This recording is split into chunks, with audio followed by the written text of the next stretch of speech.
ازاي تحول ال $50 ل $1000؟ بعد ما دورت كتير لقيت في طريقتين ممكن احول بيهم ال $50 ل $1000. الطريقه الاولى وهي دروب شيبينج، وان انا اجيب منتج وابيعه. والطريقه التانية اللي هي فاندد اكاونت. طبعا باختصار الطريقه الاولى اللي هي دروب شيبينج، انا الاساس كله ان انا محتاج منتج يعرف يتباع كويس في بلد معين. ودلوقتي انا فعلا بدور على منتج اعرف ابيعه وابدا بيه رحله الدروب شيبينج. ولكن الطريقه التانية بقى هي اللي صعبه شويه. في حاجه بقى اسمها فاندد اكاونت. الفاندد اكاونت ده معناه ان هو بيديك فلوس مقابل نسبة معينة من الأرباح. يعني أنت بتتداول بفلوس حقيقية لأشخاص تانيين وبتاخد نسبة من الأرباح دي. بس المشكلة في الفاندد أكاونت إن الناس لازم تبقى محترف تداول من الآخر، لأنك لو خسرت 6% الأكاونت كله بيروح منك. والأكاونتات دي أنت بتشتريها، يعني مثلا لو عايز $5000 تتداول بيهم لازم تدفع $50. وطبعا لو خسرت 6% الاكونت بيروح عليك وتضطر تشتري اكونت تاني وهكذا.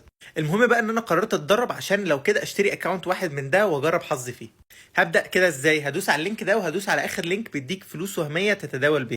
وبعد ما بتسجل في المنصه بدوس على الثلاث نقط دي ودوس على موك تريدنج. وبس كده بيبقى معاك حرفيا فلوس وهميه تتداول فيها وتجرب فيها براحتك كل اللي انت عايزه. الفكره بقى عشان اقدر اشتري الفاندد اكونت ده وانجح فيه في 3 شروط اساسيين.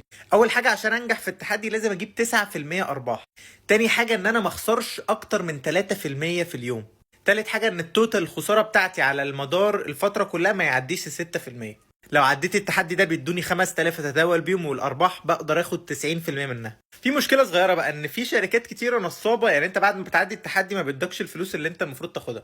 فانا في الفتره اللي هتدرب فيها دي هحاول ادور على شركه موثوقه اشترك معاها. بس طبعا انا هاخد فتره تدريب اسبوع او اسبوعين، وفعلا احاول اعدي التحدي ده على الفلوس الوهميه اللي احنا بنتداول بيها. طبعا كل ده في نفس الوقت انا بدور على منتج كويس ابدا بيه دروب شيبينج. فانا ماشي في كذا خطوه عشان فعلا نعرف نعمل $50 دي نحولها ل $1000.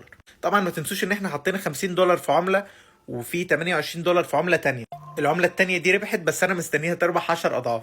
والعمله الاولى تقريبا كانت نصب او حاجه كده، فاحنا لسه بقى مستنيين نشوف ايه اللي هيحصل. المهم ما تنساش تعمل لايك وفولو عشان تتابع الرحله.